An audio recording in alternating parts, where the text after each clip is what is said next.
Hey guys, welcome back to the Not Study video. Guys, in this video we will discuss that if you are facing this problem that send and receive iMessage phone number loading issue. So how can you fix it? So guys, we can fix it very easily. So simply guys, first of all you may just open the settings of your iPhone, and guys, first of all you will make sure that you have an active internet connection.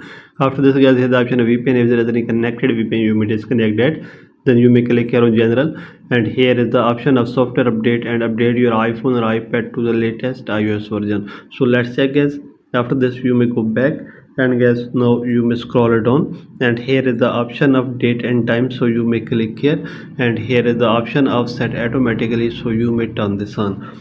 After this you may go back again, and then guys here is the option of language and region, and click on region, and you may select that region where you live. Then you may scroll it down again and click here on transfer and reset iPhone, and click on reset, and click on reset network settings. Then guys go back again, and here the option of screen time, so you may click here on screen time, and you may click here on content and privacy restrictions, so you may turn this off. Then go back again guys, and here is the option of your Apple account, so you may click here, and here is the option of sign in and security, so you may click here on sign in and security guys, and you may just wait for some second.